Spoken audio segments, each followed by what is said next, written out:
Hodder. Hope to see everybody in Louisville at the Days of the Dead show, September 1st through the 3rd at the airport Crown Plaza. Come over here and have a good time. Maybe I'll choke you. Maybe you'll walk away. See ya. Awesome.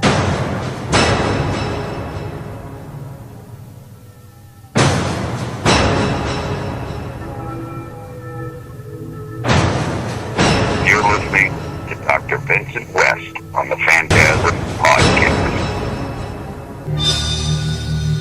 Welcome to the Phantasm Podcast.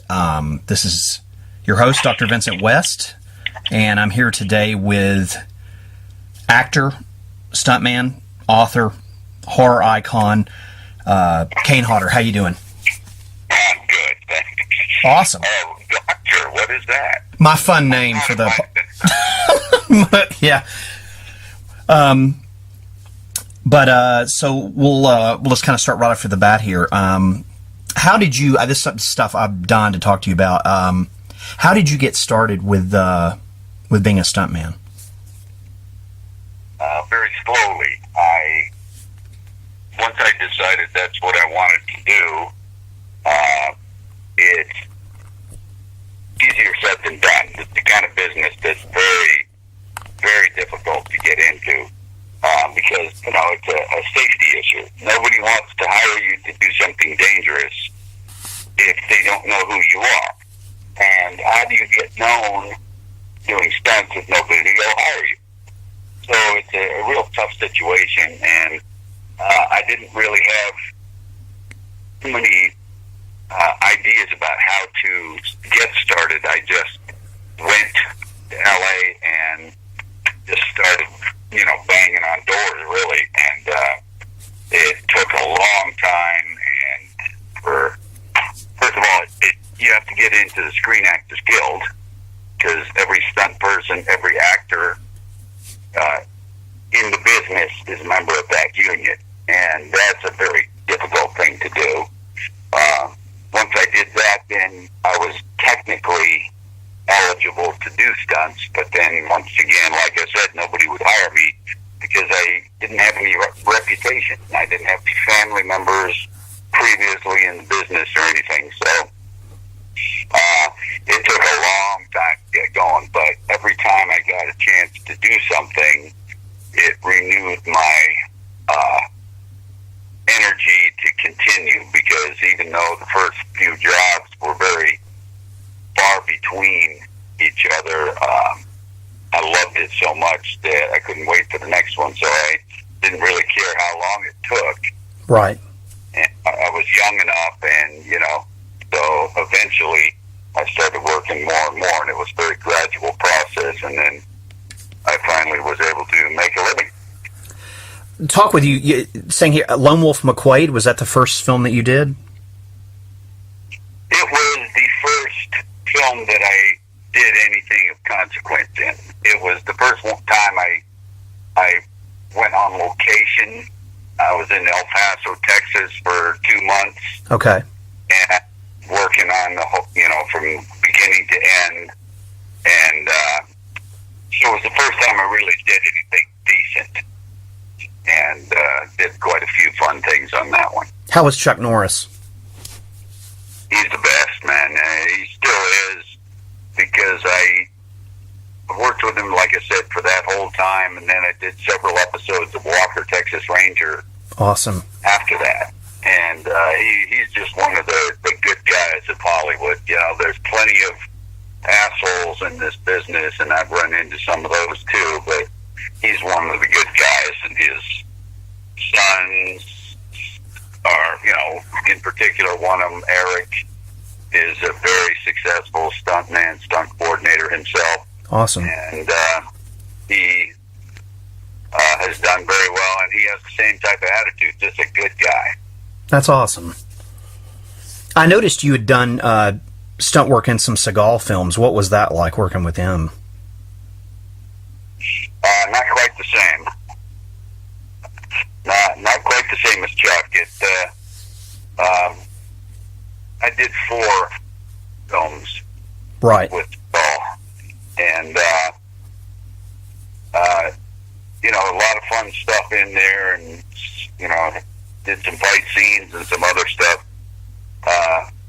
and it was fun just because I was working and doing some good stuff, but little different circumstances. Gotcha. I noticed you did stunt work in The Last Boy Scout. I'm a huge fan of that film. That's like my favorite Bruce Willis film. What was that like?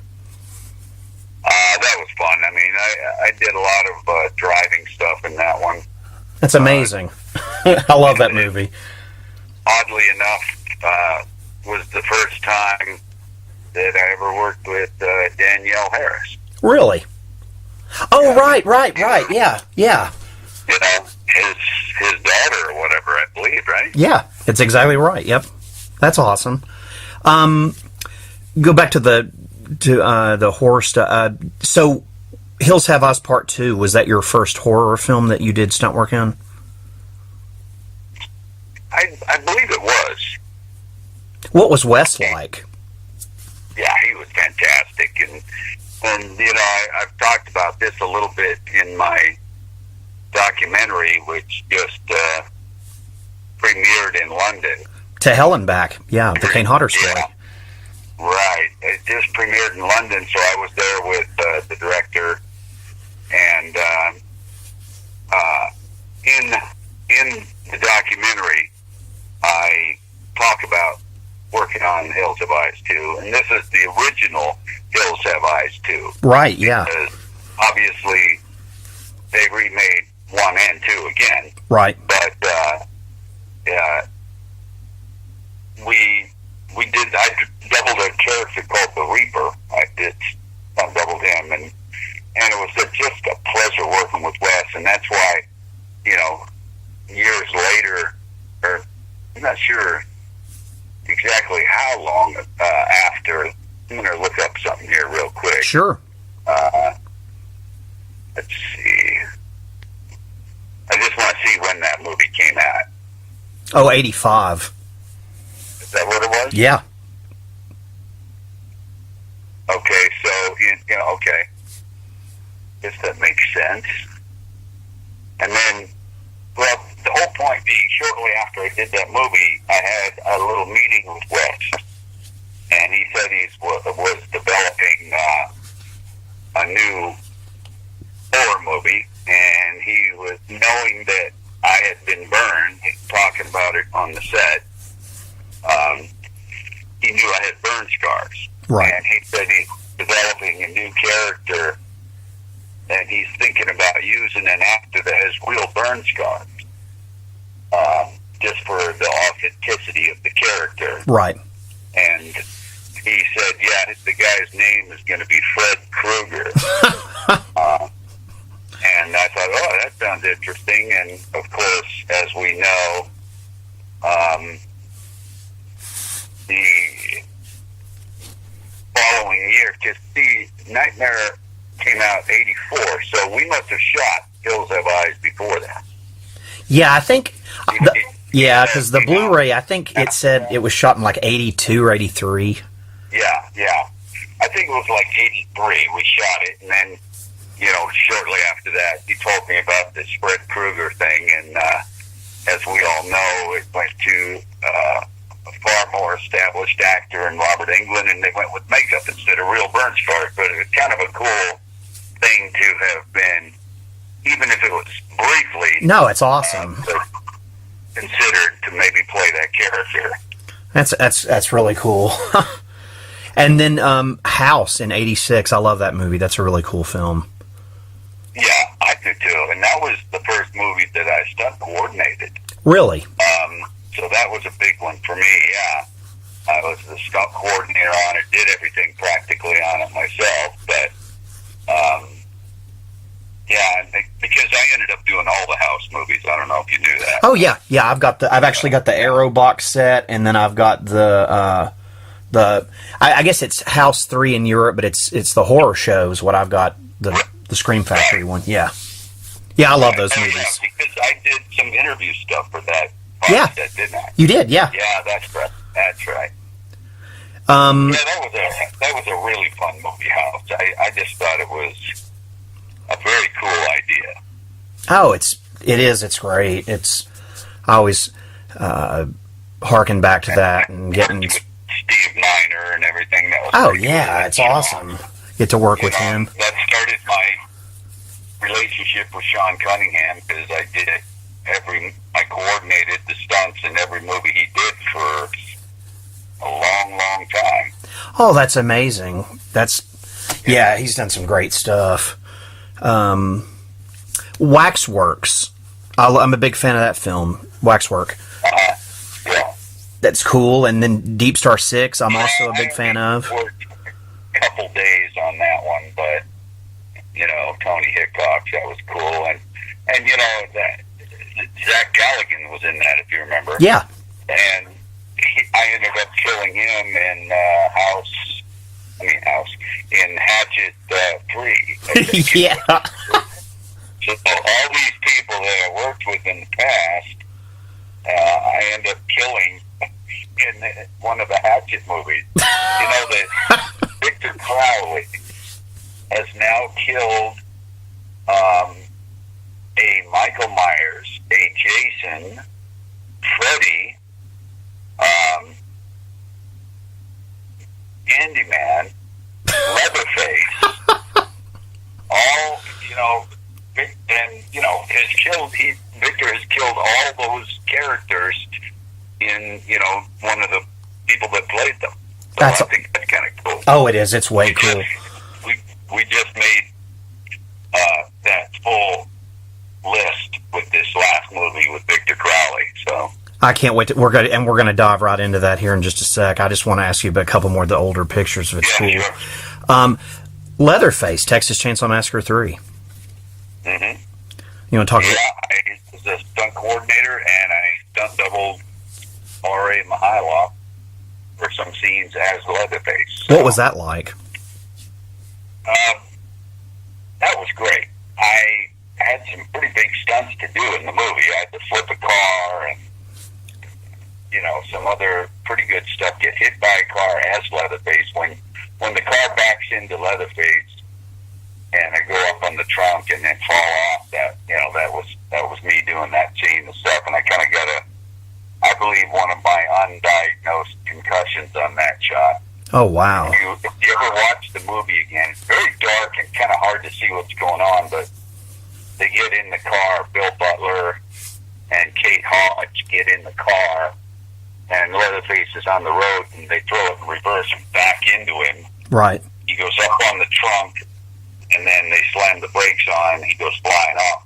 When I went flying off, you could see my head smack the pavement pretty good. So take a look at that next time. Oh, yeah, definitely. I'll do that later tonight, actually. Yeah. I'm a big fan of that movie. It was just really cool. And then, obviously, before I get to all the Friday the 13th stuff, I want to talk to you about the Hatchet. Now, how did the Hatchet role, the Victor Crowley role, come about? Oddly enough, the guy that made me Jason, John Beekler, he was the one that pushed for me and convinced them that I should be the guy. And he was working with Adam Green when they were developing the story and stuff, and Beekler said, "Who's going to play Victor Crowley?" And Adam said, because nobody knew who Adam was at this time. Right. Adam says, "Oh, I'd love to get somebody like Kane Hodder to do it, but I have no idea how to reach him." And Beekler says, "Okay, well, let me give him a call." So he called me and told me about it, and I agreed to meet with him and just see what he had to say. And I got such a good feeling during the meeting that I said, "Hey, if this ever happens, I'd love to play the character." And sure enough, he got it going. That's amazing. Big fan. Those movies. First one really stuck out with me when I saw it, and it's just really cool. It's like nothing else was going on with that at that time. It's like a bunch of other like blah horror movies, and the Hatchet ones I thought were really cool. And to have you do a role like Victor Crowley, it's just really fucking cool. Yeah, I love the character, and I love Adam's writing. I mean, he is so clever with his dialogue stuff. When you can have people, and it happens in every Hatchet movie that I've seen with an audience, it's scary and, some crazy over-the-kill violence, but then you're also laughing because the scripts are so well written for the characters themselves that it's just a pleasure to watch that kind of movie. You're laughing one minute and then terrified the next. Right. And then you have I guess would be the fourth Hatchet film, is that right, coming out? Yep. It's called Victor Crowley. We just premiered it last week, on Tuesday of last week, and we did it in Hollywood, where everybody thought they were coming to see a 10th anniversary screening of the first Hatchet movie, so the theater was packed with that, and then Adam got up in front and said, "Thanks for coming, and by the way, this is the new Hatchet movie that nobody knows about, because we shot this thing last year." That's awesome. And everybody involved kept the secret, and I am astounded that actually happened. You shoot a movie, we shot it last September, and Adam said, "I'm not sure when this is coming out, please don't say anything." This is to the cast and the entire crew, and nobody let the secret out, and that's incredible. Yeah, it really is. That's amazing. And now, nobody showed it in London too, like I said. So, but by that time they knew what it really was. Right.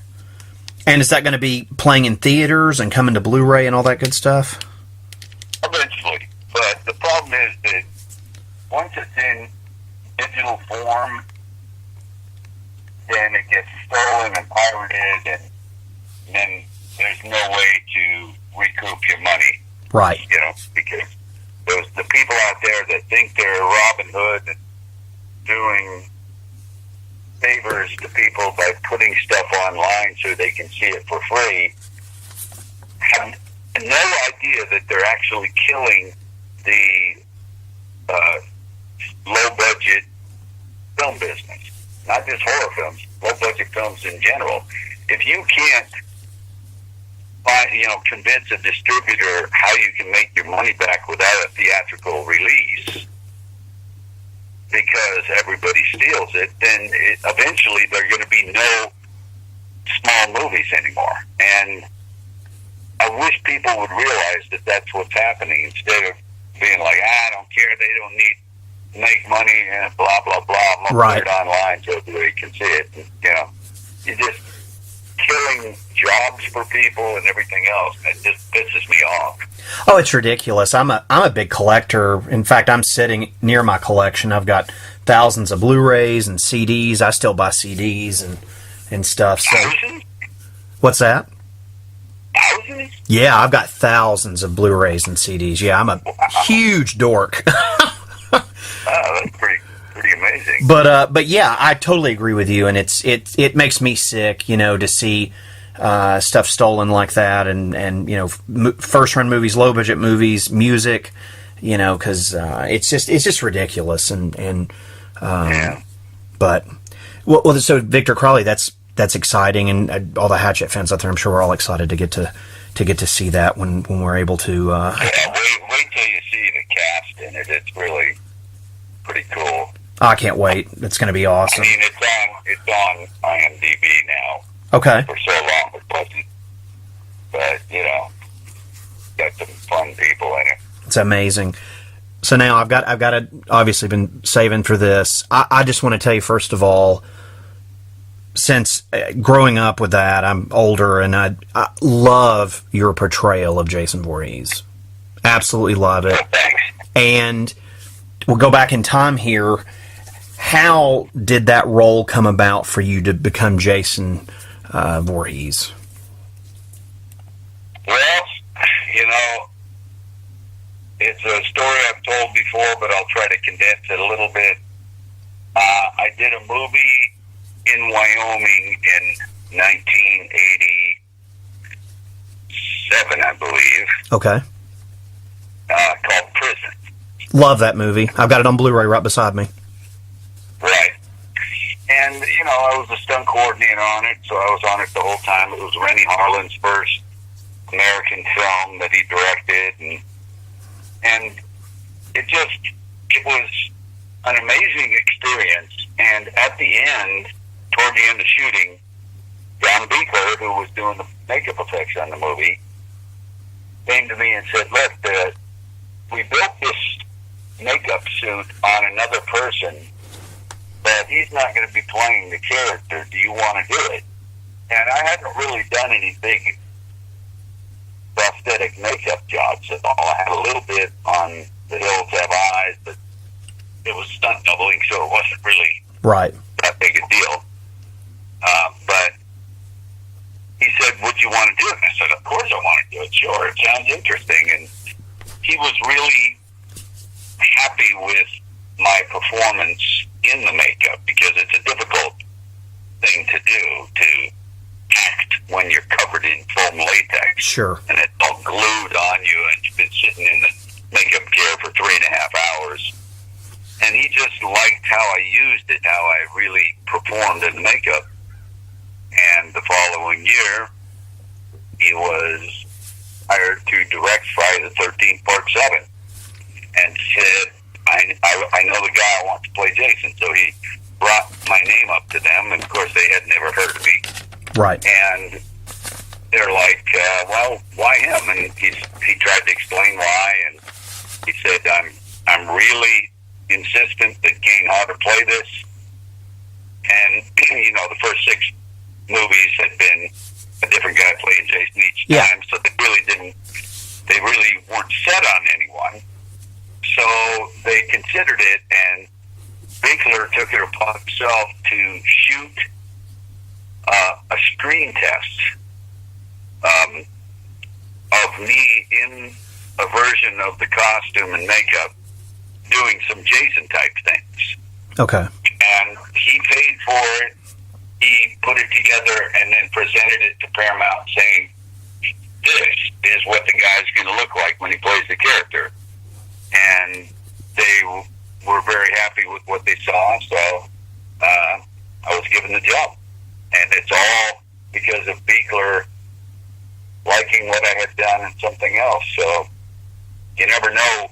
You got to do a good job on one movie. You never know what it could lead to. And that's a perfect example right there. I absolutely love, and I'm sure you've heard this a billion times, but the sleeping bag kill, man. That's my favorite Jason kill. Oh, it's so awesome. But the only kill that tops that in my repertoire of kills is ripping of the woman's head apart in the first Hatchet movie. Oh yeah, that's awesome. Yeah. But that sleeping bag, I just love it because I'm killing someone with something that's not a weapon. Right. That's pretty clever. I hate that the way that the ratings, the MPAA or whatever, they got a hold of the film and just took out all the gore, it seems like. I mean, it's there, but... Oh, no, nothing is in there. Well, you know what I mean. Yeah, I want a director's cut of that. I would love to see a director's cut of that film. I don't think he knew it was just bad timing. Beekler knew that none of it would be left in, so he didn't even have the footage color corrected or anything. So I think the footage is in one of the extra DVD things or something, but it looks so bad with the time code on it and stuff. You can see what we shot, at least. Yeah, it's cool. But there's no footage of it that would be quality enough to insert into the film. Because, when you make a film, you don't just film things and then edit it. Right. That's been color corrected and everything else, so... Did you see what they did with Exorcist 3, where they put his actual cut of it? It's real raw looking. They put it out on Blu-ray. No, I've didn't? Yeah, actually, I tell you what, if you want, I've got an extra copy of it. I can mail it to you. It's a Screen Factory put it. Yeah, man, I'll be happy to. A little gift for you for doing this for us. But it's the director's cut of that, and it was initially called Legion, which they changed that to. But it is a completely different film, and it is super. Even though it's stock footage that they've put in the places of it, it is a gore fest. Really? Yes, and it's completely different, and it's the Mr. Blatty. It's his original vision of the film as he wanted it before they had a field day butchering it, and they restored it and put it. You're not talking about the original Exorcist. No, Exorcist 3. 3. Okay. Yeah. But it's really gory, man. It's like a totally different film, and it's got the original film on Blu-ray with it as well.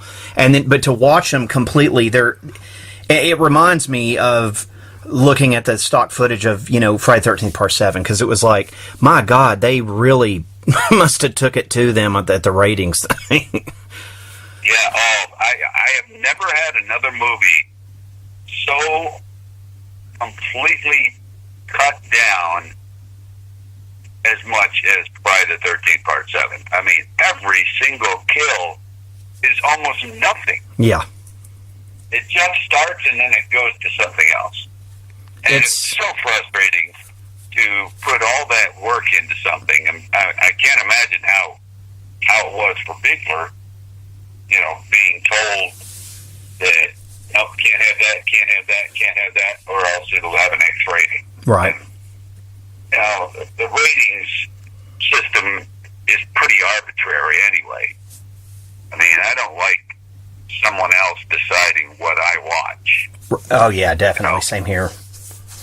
I just, I don't like it. But I love the film. I love the psychic chick, and it's great. And your portrayal of Jason to me is just iconic. And then, which leads us into Jason Takes Manhattan. I absolutely love that film. The kills in that movie are fucking awesome.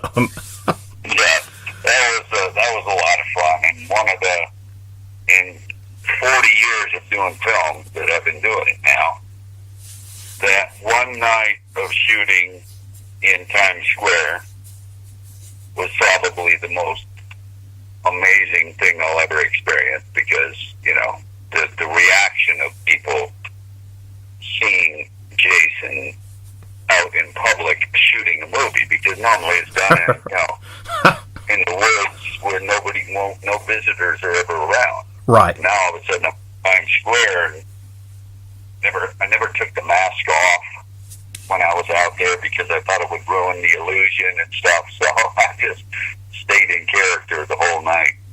I love it. I love all the stuff on the boat. The rocker chick, I think, was my favorite kill on the boat. Yeah. Guitar to the face. Yeah, it's awesome. Of course, my favorite kill of the film is where you put the father into the you throw him out the window and then put him in the toxic waste. Right. Yeah, which is not an easy stunt to do for the stunt guy. He put in a barrel of horrific shit, very viscous, liquid type stuff. And I put him in there head first, slam him in there, and then he struggles for a while, and then has to die and slumped in there. Not an easy thing to do. I think that was pretty well done. Oh, it's awesome. I just can't get it. I love that film. It's gotten to me just with age. It's one of my favorite go-to films in the series. I just really like it. I don't know. It's just fun. Was it fun shooting that film? Yeah, it was. It really was. And I, was so happy to be the first person to play the character a second time. That's amazing. And never thinking I was going to do 2 more after that. Right. And that no one else would even do a second one. That is pretty humbling when you think about it. But I just loved playing that character. Well, and I'll get into this when we get into even more stuff about Friday the 13th here in a minute, but if they ever do another film, they have to get you. I wanted you, here's a fun story. I'll tell you this. A lot of people don't know this. I refused and have still never seen Freddy versus Jason because you were not in it. Oh, wow. That's pretty good. I'm just not watching it. And I'll tell you another fun story. This is awful about the guy that played him. When we met Doug Bradley from the Hellraiser films, he was sitting beside me. This is a fun story. I'm not even making this up. This really happened. I was there with my wife, and we were talking to Doug Bradley, and Ken, I believe is his name, that was sitting to the other side of him. And he looked at me and he goes, "Nah, it's not Kane Hodder." And I go, "Yeah, it's not." And so we just sit there and kept talking. So Doug's a big fan of your work as well. I found out that day. So, but he was selling these shirts that says "Pinhead says no remakes" and all. It was just funny, but he was a character. But yeah, he's a big fan of yours as well. So, that's funny. But Jason Goes to Hell. How did that come about? Well, I mean, by that time, fortunately, a lot of people thought I was kind of the guy. So I didn't have to worry. I was told right away that Adam Marcus wanted me to play the character again for a third time, and I read the script and thought it was a little strange, and I was like, not a whole lot of Jason Right. as we know him in the script, in the movie. But I'm not going to cause any waves and, give somebody a reason to not want to use me, so I approached it the same as always. Just like, it's a different look of Jason, but I'm going to treat it the same way, and there's some fun scenes in it, but ultimately I just thought it didn't have enough of the classic Jason in it. It's a weird, I tried watching it a while back, and it's just a really strange film. It just is. It's. I mean, I like it kind of, but it's really weird. It's just a weird film to watch. Yeah, it's certainly different, and then it's super gory though. Yeah. And then you go to Jason in space, and that's even stranger. It is. See, that was what I was going to tell you. That's my second favorite kill. Is the woman's face into the whatever, where you get her and you put her in the liquid and then you shatter her face. Yeah, that was a great kill. And I didn't realize when I smashed the prosthetic head that I smashed it and lifted it up and the brain was sitting there. I was like, holy shit, that was good planning. I didn't know they were going to do that. The Jason X, was that a fun one to shoot? Did you like doing that one? Oh yeah, I loved that one because that was the first time we had a lot of money for the budget and a long time to shoot. I was on that film for 3 months, where the longest I was on one prior to that was 2 months. So we had another full month of shooting that movie, and it was interesting because I never shot one shot of that movie outdoors because it's always in space, and even the virtual reality scene with the campers right. and the lake and stuff, that was still on the sound stage. That's awesome. And we shot that in Toronto, so we shot the entire film indoors. That's wild. Yeah. Now, I don't know. I like that film. I think it's fun to watch because I'm a big sci-fi fan anyway. So I didn't have an issue with it. It was different, but I thought it was cool. And as long as you were playing Jason, like I said, I know there were rumblings a while back, and you probably know more about this than I do. After the 2009 film, which I thought was a cool film. It was Derek. I thought Derek was a kind of a cool. Derek Mears was a cool Jason. So yeah. It's not you. Yeah, it's not what I wanted, but I thought he did a good job. Were you ever approached about that 2009 picture, or? No. That doesn't make any sense to me. You would think that especially in the Freddy versus Jason, I always saw, I was like, why the hell didn't they get you? I was like. Yeah, I thought I was doing it. I was given the script and told by a New Line executive that we were doing this movie. So I pretty much told me I was doing it, and then suddenly I wasn't. So. Well, see, to me, That ruined it, and it wasn't. It was like any of my friends same way. It's like, well, he's not in it. We don't want to see it. I mean, that's to go back and imagine that film being made with you in it with Robert is iconic. Yeah. But without you in it, it's just not the same thing. It looks. It was a tough point in my career to be passed over for that. Bad enough to not get the job, but to not get it after I thought I was told I had it. Right. That's worse,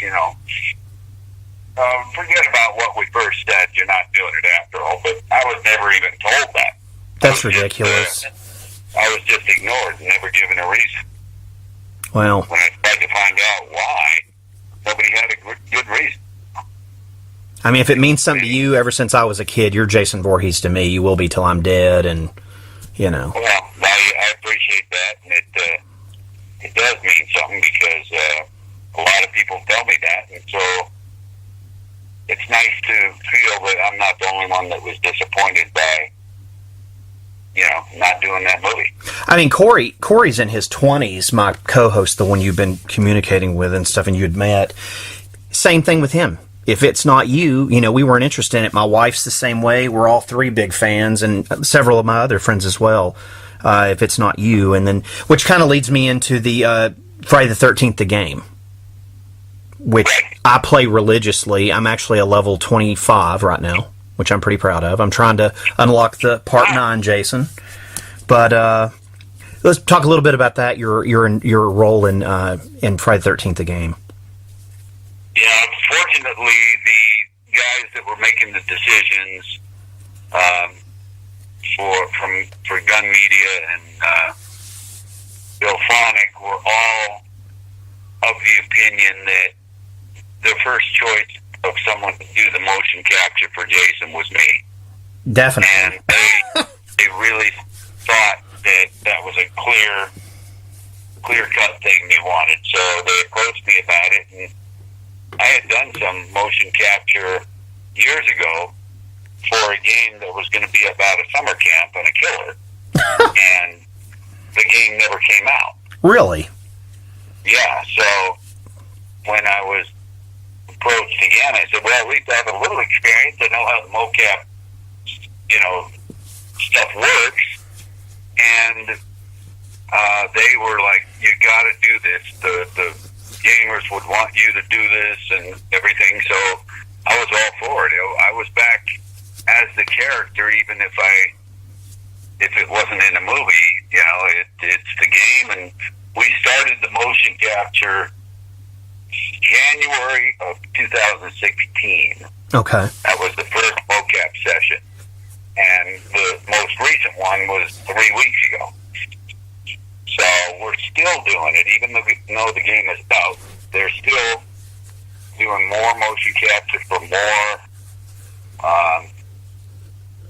I don't know if I'm really supposed to say, but just for more of the game.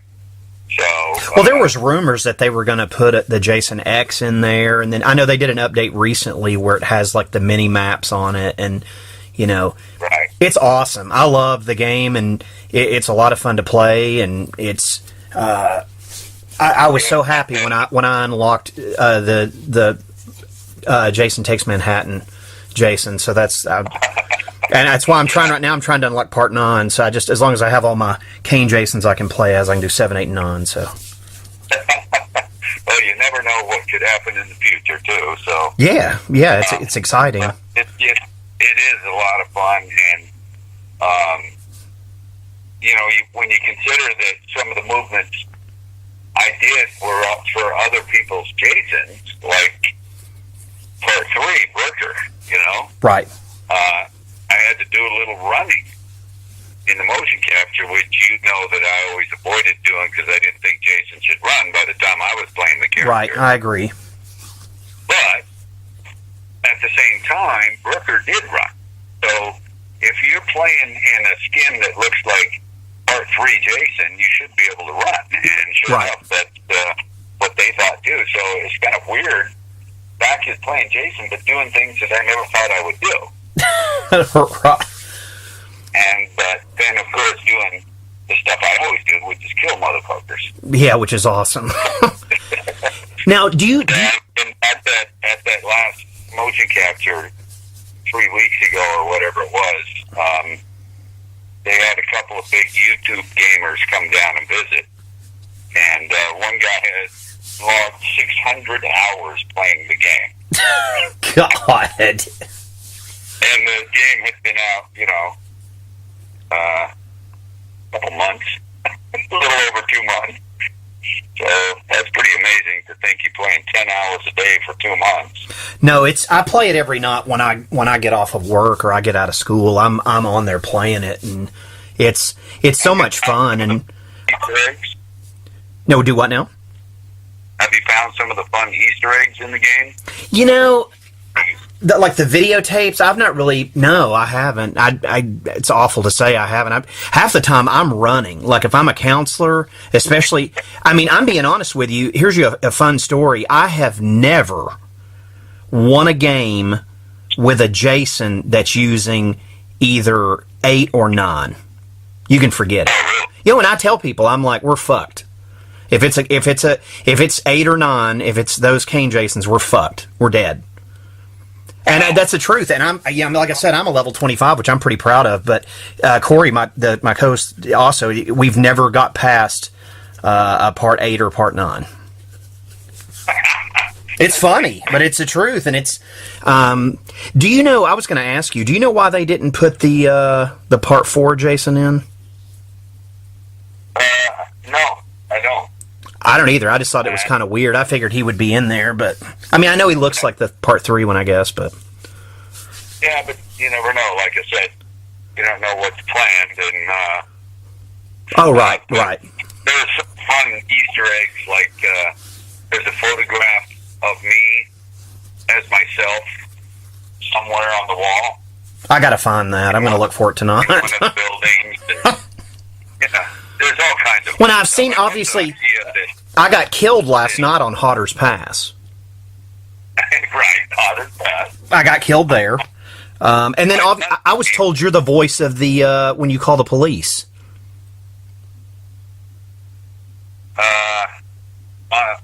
In the game? Yeah, that's the rumor that all the gamers were telling me. I'll leave it at that then. You'll have to find out, won't you? Yeah, I mean, I love that, but the game is it's a lot of fun to play, and if you get real people that are competitive with it, it's just fun. But it's exciting, and I thought it was awesome when I saw. I guess they involved Tom Savini in it as well. Is that correct? Yeah, and Harry Manfredini, who's doing all the music. Oh, it's just really cool. Yeah, and it's just very fun that Harry always did the music for the House movies. Right. So I had worked with him before, but Tom and I did a movie in Germany once, but we haven't done all that much together. Oh, really? We've known each other for years, but. That's a winning combination for a new Friday the 13th film. You guys and him doing the makeup, and yours Jason. Oh God, that would be. And Corey Feldman back, wouldn't that be interesting? Oh God, yeah. I would just be. That would be pretty cool. It would be awesome, man. I mean, I had always heard. I'm sure you've heard this more than I ever will, but where they were wanting to do a thing where all the girls that survived went after Jason together. Yeah, you know what? There's a lot of good ideas I've heard. And, I would love to do it once more. Just one more time. The 13th movie. And, I just think it would be a good idea. I can still be pretty violent, so. Oh, I have no doubt. It'd be amazing. But, we'll get to this, and I'm so excited to talk to you about this. I'm so excited. I can't wait to get to see it. To Hell and Back, your story, your documentary. Yeah, my documentary, right. We got such a good response from the book when it came out unmasked. Yes. That, when I was approached by Derek to do the documentary, I wasn't as hesitant as I was to do the book, because I saw how many people loved the book. So I thought, okay, maybe it'll be interesting. We can visit some of the places I talked about in the book and stuff, and Yeah, and it's just getting very good response from the audiences that have seen it. It was, like I said, premiered in London last weekend, and I have reviews up on my laptop right now from it, and they're all really good. I can't wait to see it. Yeah, I mean, like, as you already know, there's some difficult subject matter in there and stuff, along with the fun career things, but some of the subject matter is hard to watch and, hard to hear about, but without fail, that's what people respond to the most. So, well, it's about your life. I mean, I find anything about you is fascinating. I mean, you're Jason Voorhees to me, so that's thanks. And I hope you like it when it's more available. We're doing kind of like you asked about Victor Crowley coming out. Adam's going to travel with it because of the thievery that happened, so he's going to travel with it, doing screenings around the country. I'm going to have to catch one of those. Yeah, I would suggest it because it's a fun movie, and a lot of people who are big Hatchet fans are saying it's their favorite one. Nice. Yeah, so it's the first three movies took place over one weekend. Right. Right. You know what I mean? Yes. They just back to back to back. And then this one is, later. So it's an interesting development of characters and to see who's in it and stuff. It's just cool. And I think Victor might be his most brutal in this one. I'm not sure. I can't wait. That's exciting. I can't wait because I really liked part 3. I thought part 3 it just blew me away. I mean, I like all 3 of them, but part 3 was right. I wasn't expecting it to be what it was. So I never know what you guys are up to when you guys are making a Hatchet film. So we don't either half the time until we're on the set and Adam says, "Okay, here's some more of the script." So, he doesn't always give everything to everyone, which is kind of cool. Like I better not say too much, but part of this last movie, Victor Crowley, there was a section of the script that wasn't even given to the rest of the cast. Right. So that they wouldn't even know what was going to happen. I know it's a vague thing to say, but I think you'll know what it is when you see it. That even the cast that was at the screening Tuesday night in Hollywood, people that are in the movie were shocked when this scene came up because they never even had it in the script.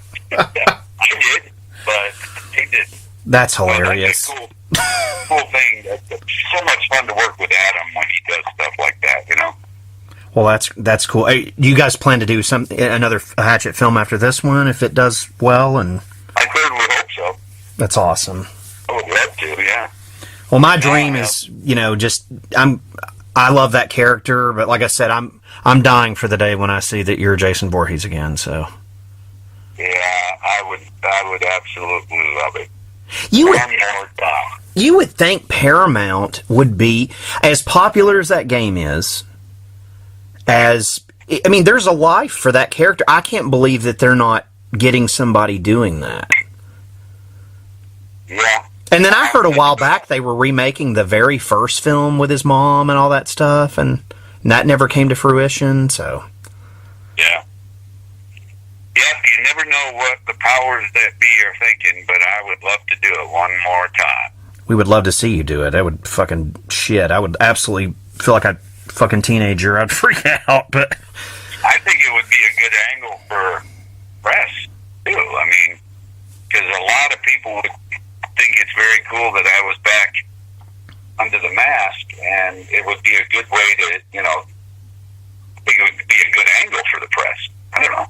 What was that like when you did the Arsenio Hall show? That was so cool seeing that as a kid. Yeah, that was funny as hell because he contacted me and said, "I want you to be a guest on the show."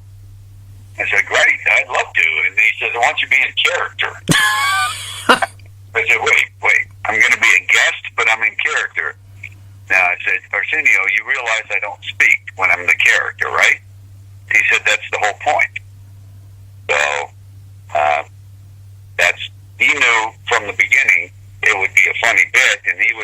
funnier by acting uncomfortable and asking ridiculous questions and stuff. So, yeah, it was fun.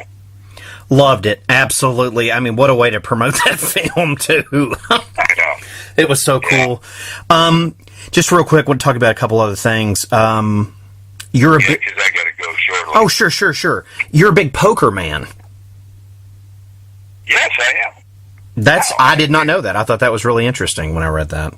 I love the game of poker because it's not just all chance. It's kind of mathematical, which I've always enjoyed. That challenge. I love mathematical challenges, which is why I enjoyed stunts, because so many times you have to design and calculate a stunt mathematically and to make it safer and stuff. So I've always loved that, and I just love the game of poker because it's the only game in a casino you can win without having any luck. Right. If you're a good enough skilled player, you can still win money, even if you're unlucky. Any other game, you have to get lucky to win. Right. So I played in the World Series of Poker this year in Vegas. Really? And, yeah. And most people don't realize that the World Series of Poker is 70-some events. It's not just the one event that you see on TV. That's the main event. But there are 70 other events within the World Series of Poker over the course of 2.5 months. Holy shit. In Vegas. So various buy-ins, and every event you can win a bracelet, which is what everybody wants, because you show up at a poker table wearing a bracelet from a World Series event, people know you're a serious player. Right. And you can win a lot of money. It was just fun to do it. I met one of my new friends. I did a movie with a guy named Scott Barrows this year where I was a victim and he was the killer. And, God. Yeah, and I found out he was a big poker player. So later, we did that movie in May, and later in June, we hung out a little bit in Vegas, played a little bit of poker together, and it was a fun experience. I've always wanted to play in that event. I will play in it every year now. I don't know when I'll play in the main event because, that's an event that takes place over 7 days. Right. So you have to really commit. I mean, if you're doing that well, the winner wins $8.5 million. So it's a sizable challenge. Right. There's a lot of players in it. But yeah, I love the game. I play whenever I can. That's amazing. Well, To Hell and Back, the Kane Hodder story, is traveling, and you can see that in theaters. Victor Crowley is traveling with the director, and you can see that in theaters. And you're going to be at Days of the Dead Louisville, September 1st to the 3rd at Crown Plaza. Yep, I am here now. Oh, you're there. I came here straight from London instead of going all the way back to LA and then coming back here a day later. So I just came straight here. And Days of the Dead are fun events, and got a lot of friends here this time. Even some people from Part 7 are here. That's what I heard. Yeah, I heard that. Butler and Lar Park Lincoln are going to be here, I heard. So that's awesome. It's always fun to be. And that's one of the best parts about doing a show like Days of the Dead or some of the other conventions, is that you show up there and you're going to have friends. Right. That you can hang out with because you've all done these shows before and you've done films together and stuff. So it's a lot of fun, and we all like meeting the fans and stuff, and we're going to have a good time. And I want you to keep an eye out for one other film that I did this year called An Accidental Zombie Named Ted. Okay. It is a horror comedy. Okay. I am fucking hilarious in it. I play a character that I had a lot of fun with, that I hope I come off as funny, because I sure had a good time doing it. And those of you that don't think I'm funny, I'm going to kill you. So I would suggest thinking I'm funny. That's awesome. So definitely look out for that. That's amazing. And then you're going to be at Days of the Dead, Louisville, September 1st to the 3rd this weekend. To Hell and Back, the Kane Hodder story, the documentary about my favorite Jason, is in theaters. And Victor Crowley's traveling with the director, so you can go see the new Hatchet, and that'll be amazing too. And I can't thank you enough for doing this. You're a hero of mine. I've been a fan since the first Friday the 13th and part 7 that I saw you in, and I'm just a huge fan. I can't believe that I got to interview today. It's amazing. Thank you very much, and I appreciate the fact that you were well researched and very knowledgeable. It makes it a pleasure to do an interview with somebody like you, so thank you. Well, no, thank you. This is amazing. And you'll see Corey this weekend. Corey's coming to see you at the convention, so. Okay. My co-host. And I'm going to send you, as I promised, I'm going to send you Exorcist 3 on Blu-ray. Okay, cool. So you can watch that cool director's cut. Hi, this is Kane Hodder. You're listening to the Phantasm Podcast. Keep listening, or I'll kill you.